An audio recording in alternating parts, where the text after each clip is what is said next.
Contigo América y México Legendario presentan Teatristas Independientes. Un programa radiofónico que fortalece el desarrollo cultural entre las comunidades teatrales y la ciudadanía. William Sayago e invitados reflexionarán sobre el desarrollo del teatro independiente como parte de una reconstrucción social y sobre las diversas problemáticas expuestas por dramaturgos y compañías teatrales de México y América Latina. Teatristas Independientes con William Sayago.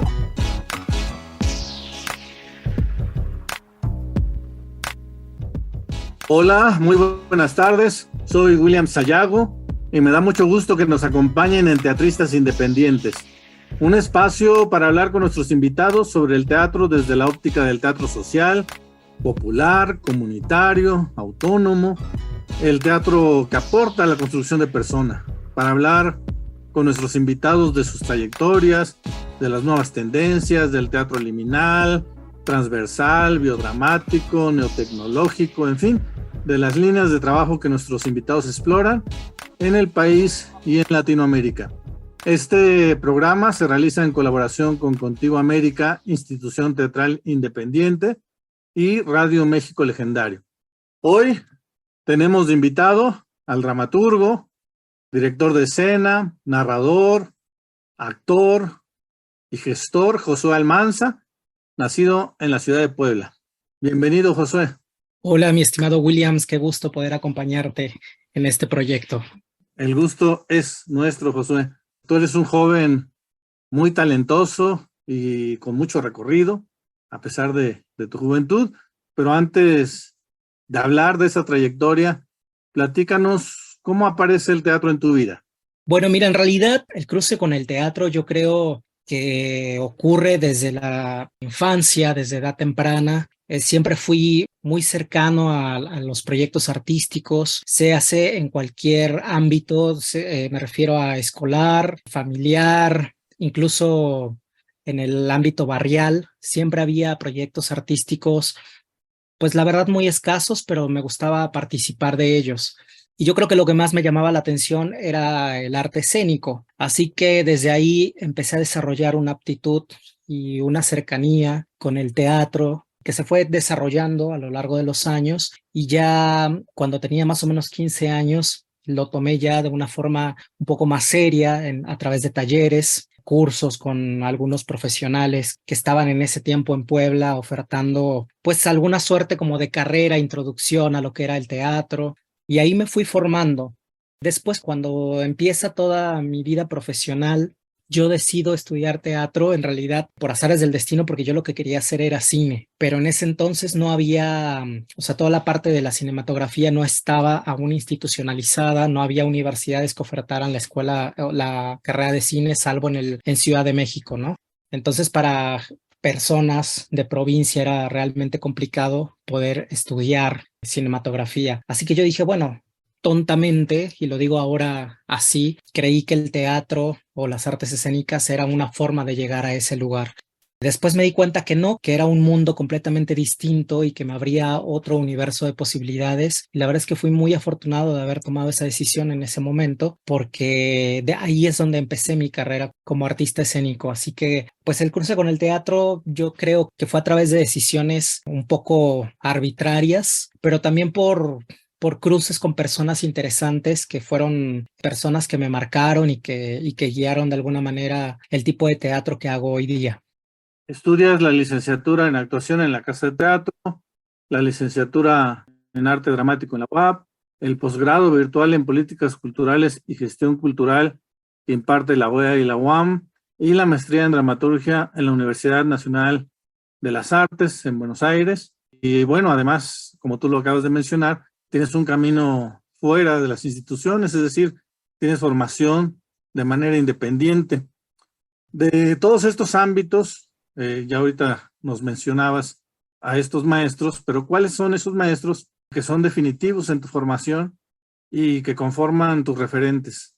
Mira, en realidad cuando yo inicio aquí en Puebla, había muy pocas instituciones que ofrecían los talleres. Eran más bien talleres que se acercaban a lo que serían cursos de verano o talleres que eran en la Casa de la Cultura, que eran bastante breves. Pero mi cruce en primer lugar, con la literatura dramática fue fundamental. Empecé por recomendación a leer a grandes dramaturgos mexicanos, desde Luisa Josefina Hernández hasta en ese entonces Héctor Azar, Vicente Leñero, que me parecía que era, bueno, yo lo identifico que ellos fueron los grandes maestros que me abrieron, ¿no?, las puertas al arte escénico, y después maestros de actuación y de dirección, que muchos de ellos incluso ya no se dedican a esto, probablemente ni siquiera se enteraron que habían sido los responsables de que hoy día yo me dedicara profesionalmente a hacer teatro. Pero a mí me parece que a veces los caminos son así, ¿no? Como bastante curiosos, en el sentido de que personas te marcan o episodios de tu vida que resultan trascendentales. Y la verdad es que pues muy agradecido con el cruce con el teatro independiente, con el teatro en provincia también, porque yo es un poco el estandarte que yo levanto, que me gusta de alguna forma seguir fortaleciendo, porque más allá de que haya estudiado una carrera profesional en Ciudad de México, que haya tenido la oportunidad de viajar al extranjero y hacer cursos de formación con grandes personalidades del arte en general, yo creo que mi gran formación ha sido en las tablas, mi formación ha sido en la calle, mi formación ha sido en los espacios independientes, levantando teatros donde nunca nos imaginamos que podía haber un teatro, convocando gente que jamás en su vida había visto una obra de teatro. Así que yo creo que eso es lo que en realidad me ha formado. Yo creo que mi gran maestro ha sido eso, la calle, como ese ímpetu de permanecer en el circuito independiente. Sin embargo, ha recibido una cantidad importante de becas, de apoyos y estímulos. Incluso en uno de ellos tuve la fortuna de acercarme a tus trabajos dramatúrgicos como jurado y me pareció muy interesante y potente tu escritura. Ya hablaremos de ella, pero por ahora me parece pertinente preguntarte, ¿cuál es tu opinión acerca de los mecanismos para financiar la cultura y las artes que tienen las instancias oficiales? ¿Piensas que son correctas, que son equitativas? No, en absoluto. Mira, la verdad es que yo cuando inicio en esto de la búsqueda de recursos, lo inicio en una edad bastante temprana, porque yo tenía ni 2 o 3 años de haber iniciado la carrera profesional, es decir, ni siquiera me había titulado. Cuando yo percibí que a la salida o sea, al terminar la carrera no iba a encontrar trabajo absolutamente de nada, sino es que yo mismo me generaba ese trabajo o veía las formas en las cuales procurarme los fondos para poder hacer los proyectos que yo quería. Así empiezo una formación que en principio fue en producción cinematográfica, porque de producción teatral no se hablaba absolutamente nada. O sea, realmente la gestión en el ámbito de artes escénicas o la producción teatral, si bien todos la hacemos, es muy reciente ese pensamiento más institucional, estructurado, metódico respecto a cómo se tiene que hacer ese trabajo. Entonces, en ese momento, lo más cercano era, bueno, buscar talleres de cómo hacer cine, producción de cine, y todas las herramientas que yo encontraba ahí las traía al universo al cual yo pertenecía, que eran las artes escénicas. Ahí empiezo un poco a formular proyectos que yo creía que tenían cabida en los llamados fondos, ¿no? Las becas artísticas, que eran bastante limitadas y que además iban y venían. Es decir, un día teníamos una beca, el año siguiente la quitaban y desaparecía, y si bien nos iba, formulaban otro tipo de estímulo. Mi opinión es que en realidad siempre ha sido poco equitativo. Vuelvo a lo mismo, desde una entidad, desde provincia, siempre creo yo que hemos estado siempre en desventaja respecto a la visibilidad y a la cantidad de apoyos que se recibe, ¿no? Respecto a la capital u otros núcleos, tanto de formación como de creación. También creo que los mecanismos son bastante arcaicos o intentan copiar modelos que no son funcionales para ciertas realidades en nuestro país, porque dejan por fuera tanto organizaciones que no precisamente tienen estructuras, ¿no?, jerárquicas o estructuras en un formato más hegemónico, o por ejemplo identidades que pues siempre han quedado invisibilizadas, ¿no? Incluidas en el circuito artístico. Así que me parece muy interesante que se abra siempre el debate respecto a si es pertinente o no pertinente cierto modelo, pero me parece que hemos avanzado muy poco al respecto. También lo puedo decir en el sentido de que he podido ver cómo se desarrolla en otros países y comparativamente parece que en México todavía estamos pensando en modelos de apadrinamiento de ciertos, por decirte, ciertos círculos privilegiados, pero todavía se deja por fuera un montón de personas, de artistas, de organizaciones, de movimientos. ¿Cómo defines tu dramaturgia desde tus contenidos? Es decir, ¿qué tipo de temáticas te ocupan, más allá de la forma de la cual hablaremos enseguida? En realidad, la dramaturgia yo creo que la defino como una dramaturgia de búsqueda experimental, 100%, porque a mí me cuesta mucho trabajo llamarme dramaturgo, pese a que tengo ya una carrera y una trayectoria en ello, pero no es, de verdad que no es con el afán de menospreciar mi trabajo, ni mucho menos, simplemente que mi cruce con la dramaturgia vino desde ese lugar de ser director y ser actor, en principio, y requerir cierta posibilidad de experimentar en el escenario, obviamente con la literatura dramática, pero desde lugares completamente diferentes a los que estábamos acostumbrados, ¿no? En ese entonces yo recuerdo que cuando me inicio en la dramaturgia fue porque yo fundé un grupo que es Epitafios Laboratorio Teatral, que está vigente hasta el día de hoy. Ya tenemos más de 12 años trabajando juntas y juntos. Este grupo inició, como muchos grupos, formado mayoritariamente por mujeres, y resulta que cuando nosotros buscábamos piezas dramáticas que se adaptaran o que nos interesaran, no había piezas escritas para mujeres, o eran muy limitadas, o siempre construían una visión bastante machista respecto al universo femenino.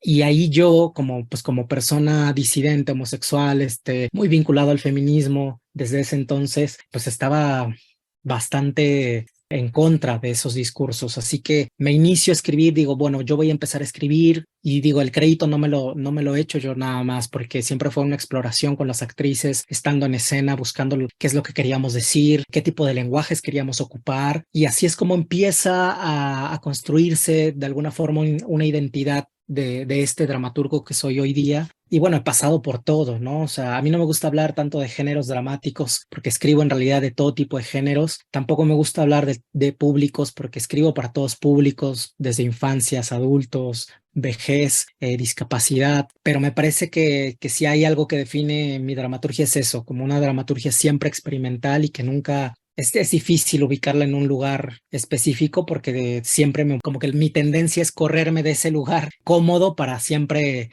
seguir buscando. No es con el afán de innovar, sino más bien como de siempre procurar instalarlos en lugares que son poco comunes, poco visibles. Así que yo creo que eso es un poco lo que te puedo compartir de cómo yo podría definirme. Vamos a hacer una breve pausa y enseguida regresamos.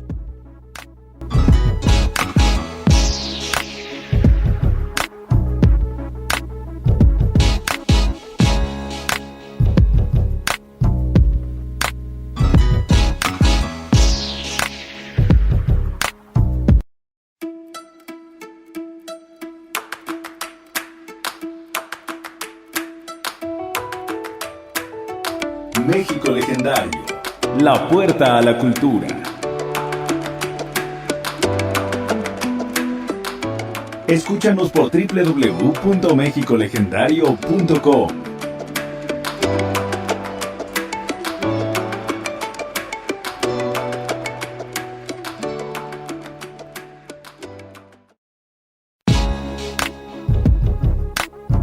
Contigo América y México Legendario presentan Teatristas Independientes,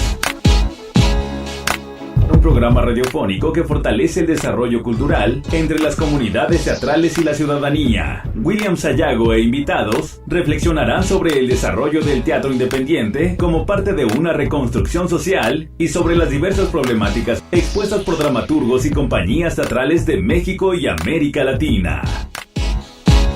Teatristas Independientes con William Sayago. Ya estamos de regreso en Teatristas Independientes y les recuerdo que estamos platicando con Josué Almanza, compañero teatrista de la ciudad de Puebla. Y bueno, Josué, estábamos hablando precisamente de tu dramaturgia y te decía yo que habláramos principalmente del contenido, pero ahora te pediría que habláramos de la forma, porque sueles desarrollar tu dramaturgia, como ya nos explicabas, a partir de procesos investigativos, tanto en contenido como en forma. ¿Cómo definirías tu escritura en cuanto a la forma de escribirla? Yo creo que lo que más me ha marcado y lo que me define en el presente, porque tampoco puedo hablar, creo que es complejo hablar de la trayectoria de alguien en cuanto a, no me gusta hablar de géneros ni nada de eso. Mi dramaturgia, como la de todos los dramaturgos y las dramaturgas, probablemente pase algo similar. Es que es evolutiva, ¿no? O sea, uno cambia, uno se va adaptando, uno va sufriendo también transformaciones. Yo inicié con una dramaturgia bastante vinculada al realismo, pues porque era lo que leía realismo mexicano, realismo norteamericano, me había de alguna forma formado en esa escuela de actuación realista, así que era lo primero que yo tenía, las herramientas con las que contaba. Y después me fue marcando mucho la iniciativa política en mi estado, el movimiento social que habían producido, por ejemplo, las elecciones del 2006 y después las del 2012, movimientos también de organizaciones LGBT que requerían discursos un poco más directos, que partieran de la investigación de datos duros. Y yo me daba cuenta que la dramaturgia en el tono realista no me ayudaba para construir ese tipo de espectáculos que yo quería hacer. Así que me voy vinculando con el teatro más de corte documental, con el biodrama, incluso sin saber que era eso, biodrama, que ya estaba estructurado, que había sido todo. Así pasa a veces cuando te avientas a escribir sin tener una formación tan sólida. Entonces yo empezaba a investigar, a experimentar y llegué a eso, ¿no? Que es hoy día lo que me define, que es una investigación que se termina convirtiendo en dramaturgia, ¿no? Que es un periodismo que termina siendo escénico, que es un documental que termina poniéndose en el escenario. Así que esos cruces entre disciplinas, ese cruce de fronteras, ese siempre como estímulo latente de buscar cuáles son las necesidades de las organizaciones antes que mis necesidades estéticas, yo creo que es lo que termina definiendo lo que estoy haciendo hoy día en la dramaturgia. Me convoca muchísimo trabajar a partir de lo social, de lo comunitario, lo barrial. Me gusta mucho el trabajo de periodístico y de investigación, obviamente, pero siempre con un foco en la parte individual, fortaleciendo también los discursos de las personas que son invisibilizadas, porque me parece que siempre desde el lado del teatro o desde el lado del periodismo se termina yendo hacia un lado o hacia el otro, ¿no? O hablando del fenómeno social o hablando exclusivamente de una cuestión psicológica del individuo. Pero a mí me gusta jugar en ambos bandos, ¿no? Siempre cruzando fronteras y haciendo un trabajo exhaustivo respecto a la investigación, pero también un trabajo bastante sensible con la persona y con el ser humano. Así que bueno, es un poco lo que estoy haciendo. Ya hace un par de años que lo vengo trabajando, como en algún momento también lo platicábamos a propósito de este apoyo donde tuvimos la fortuna de coincidir. A mí me convoca también mucho la cuestión del viaje, la cuestión migrante. Hace un par de años que no radico en México, así que me mueve también, ¿no? Como la búsqueda de otras identidades y otros movimientos que empiezan a surgir y se empiezan a empoderar en el presente y que probablemente hace años no estaban en el radar de lo escénico y ahora cada vez tienen un mayor potencia. El movimiento mestizo, el movimiento migrante, el movimiento LGBT, las propias infancias, ¿no? Las identidades de las infancias. Así que me parece que es eso, ese es el lugar donde me gusta habitar y donde me gusta que mi dramaturgia siempre vaya explorando. ¿Y hay identificas algún trabajo que haya tenido una repercusión más allá de lo escénico en esta búsqueda que nos estás platicando, que es tan interesante? ¿Tienes alguna anécdota tangible de personas a las que tu proceso creativo les haya aportado algo en su vida?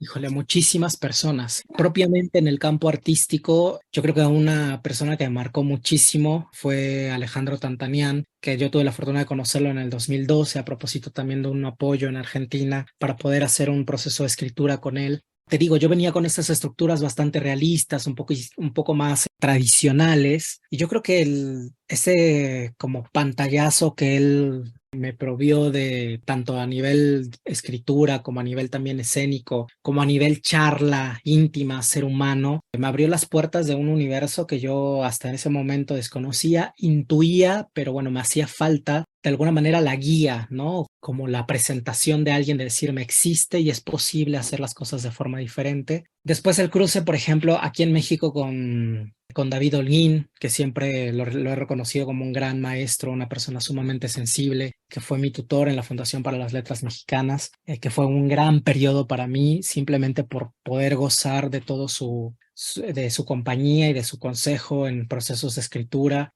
El acompañamiento también durante la maestría de grandes personalidades, que precisamente no es porque sean famosas o no lo sean, sino porque me parece que son personas que desde el lugar de la docencia o desde el lugar del acompañamiento han podido sembrar una inquietud en mí respecto a una manera diferente de hacer dramaturgia. Así que, y bueno, yo lo que te puedo decir también, grandes, a mí, por ejemplo, me interesaba muchísimo hacer escritura de crónica, que es algo que lo que estoy haciendo hoy día. Te lo digo con muchísimo gusto porque no me animaba a hacerlo, ¿no? O sea, yo estaba tan clavado en hacer teatro que yo decía, bueno, es que el teatro, y en realidad lo que necesitaba es un descanso y un respiro de hacer teatro para poder hacer otras cosas que terminaban fortaleciendo más mi discurso escénico. Así que yo creo que ahí es donde yo descubro que entre más me despego a veces del teatro es como más lo alimento. Como anécdota curiosa te puedo decir también, yo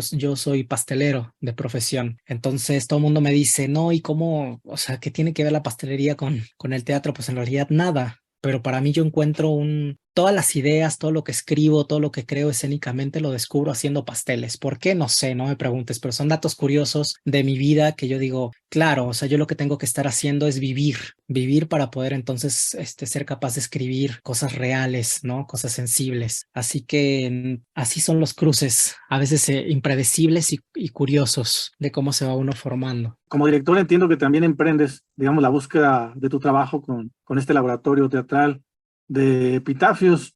Pensando más allá de lo económico, ¿en qué crees tú que radica la independencia y la autonomía creativa de tus procesos? Mira, es complejo. Esa pregunta tiene, yo creo, varias aristas. En principio, bueno, sí, evidentemente la parte económica, pero yo creo que la parte de la independencia tiene que ver más con un pensamiento crítico respecto a dónde nos estamos posicionando a nivel discursivo y a nivel estético. A veces uno sigue tendencias, ¿no? Uno busca innovar, pero te das cuenta que finalmente muy en el interior los fines primarios obedecen a poder, por ejemplo, ser parte de ciertos circuitos o poder acceder a cierto tipo de estímulos o poder ser reconocido por ciertas personas. Yo me alejé de eso hace mucho tiempo. Tampoco creo que esté vacunado, ¿no? De todo lo que significa pertenecer al circuito de artes escénicas en México, pero sí procuro que esa palabra que es libertad creativa sea rectora en mi trabajo, en el sentido de que todo el tiempo estoy cuestionando por qué estoy haciendo las cosas y a qué sentido tiene hacerlas, ¿no? A mí me ha hecho mucho bien vincularme cada vez más con colectivos y colectivas de personas disidentes, de personas invisibilizadas, porque me alejan de un lugar de alguna manera con un eje rector en un formato de arte capitalista, por llamarlo así, y me sitúa más en un arte un poco más horizontal, un poco más de un discurso circular, un discurso no jerárquico. Y bueno, yo creo que la libertad es difícil uno nombrarse libre, pero sí creo que soy una persona que está en la búsqueda de esa libertad todo el tiempo. Tiene implicaciones muy costosas, ¿no? Hay renuncias, uno sacrifica mucho en el camino. No te puedo decir que mi vida como artista sea prolífica en el sentido, por ejemplo, económico. Uno no, porque claro que en la búsqueda de esa libertad uno pierde visibilidad en el circuito, uno de alguna forma se cierra muchas puertas, los discursos que transgreden y que no van acorde a una línea también de alguna manera incomodan y te dejan fuera. Yo me siento bastante satisfecho con el trabajo que he realizado en los últimos años. Pienso que soy coherente y lógico y todo el tiempo cuestionarlo. Por eso hablo de un pensamiento crítico que nos aleja de esos lugares comunes donde ya a veces es muy fácil instaurarse y que bueno, me parece que es complejo, ¿no? O sea, es algo que todo el tiempo se debería estar razonando, pensando. y habitando, ¿no? Porque también a veces uno es muy bueno con el discurso, pero muy poca acción, muy poco poner el cuerpo en el lugar donde uno menciona. Así que es un lugar, es algo bastante complejo de hacer, probablemente hasta utópico, pero me parece que sí hay un camino que debe ser nombrado y también hay un camino que debe ser visibilizado. ¿Nos puedes adelantar en qué proyectos trabajas actualmente? ¿Qué podemos esperar de Josué Almanza en un futuro próximo? Mira, ahorita estoy trabajando con proyectos que tienen que ver con periodismo documental, crónica documental. Estoy haciendo muchos proyectos vinculados a entidades migrantes. El año pasado estrené el último espectáculo que se estrenó en Buenos Aires, que era Carontas. Es un proyecto escénico, pero bueno, ahora estamos trabajando en una versión transmedial del mismo proyecto con aras de romper un poco las fronteras territoriales y empezar a apropiarnos de esas fronteras, nuevas fronteras tecnológicas que de alguna manera están mediando la convivencia, nuestras convivencias en el presente. Y estoy en procesos de escritura para infancias, para juventudes, que es algo también que me encanta hacer, que también hemos tenido la fortuna de coincidir en ese lugar. Así que, y también con el grupo, con Epitafios, estamos trabajando en nuevos proyectos. Mis procesos son muy largos, son de bastantes años de trabajo, están atravesados por la investigación, por el razonamiento, siempre estar pensando y poniendo el cuerpo hasta llegar a un lugar que nos parece propicio para mostrarse escénicamente. Así que estamos todavía en el proceso de lo que viene, ¿no? No sabría decirte con exactitud lo que se va a presentar, pero estamos trabajándolo y me parece que es coherente con el lugar donde queremos estar en este momento. Así que felices, la verdad, con todo lo que estamos organizando y lo que se viene. Josué, estamos llegando al final de esta entrevista, no sin antes pedirte que nos regales para concluir un comentario de cierre de algo que pienses que se nos quedó pendiente. Pues mira, a mí la verdad que me parece también que en este viaje que es del cual he sido muy afortunado, he podido valorar muchísimo el teatro que se hace en nuestro país y siempre lo voy a recalcar, sobre todo el teatro que se hace desde el esfuerzo independiente, lo que sea que signifique para cada quien la independencia y la libertad creativa y nada, me gusta mucho poder ir construyendo comunidad. Me parece también fundamental en el quehacer escénico, porque el teatro nunca se ha hecho solo, así que este tipo de charlas o los encuentros o los esfuerzos compartidos me parece que estimulan y abren muchísimas puertas, ¿no? Me parece que ahí radica el germen de la independencia, el no ser independiente, en el sentido de que siempre estamos en comunidad, siempre estamos compartiendo y nos estamos identificando y construimos identidad a partir del compartir. Así que un gusto poder estar aquí, muy halagado de la invitación y por supuesto muy a la expectativa de los próximos programas y los proyectos que ustedes también vienen desarrollando desde hace mucho tiempo. Así que muchas gracias. Muchas gracias a ti, querido Josué Almanza, por darte el tiempo para esta entrevista. Es importante mencionar que con una obra tuya abrimos una importante ruta de trabajo sobre inclusión dentro de la institución nuestra. Aparte, tu obra Fiat Luz, la teoría de las estrellas, que habla sobre ese tema. La compañera Marta Tapia nos ha dado algunos talleres sobre lenguaje inclusivo, sobre lengua de señas mexicana. Y bueno, próximamente pretendemos un programa más ambicioso a nivel de espacialidad, que también nuestro espacio sea abierto para todas las comunidades y que sea un espacio que lo reciba, como Contigo América lo recibe siempre, ¿no? Con el gusto de siempre, como su casa. En fin, pues muchas gracias por la confianza, José. Gracias a ustedes, de verdad, toda mi admiración para ti, para la compañía y para los proyectos que la verdad es que con los cuales me siento bastante identificado y hermanado, ¿no? Así que un abrazo y nuevamente gracias por la invitación. Muchas gracias a Radio México Legendario y a Contigo América, a nuestros productores Marlene López y Mario de la Fuente. Contigo América y México Legendario presentaron Teatristas Independientes, un programa radiofónico que fortalece el desarrollo cultural entre las comunidades teatrales y la ciudadanía. Teatristas Independientes con William Sayago.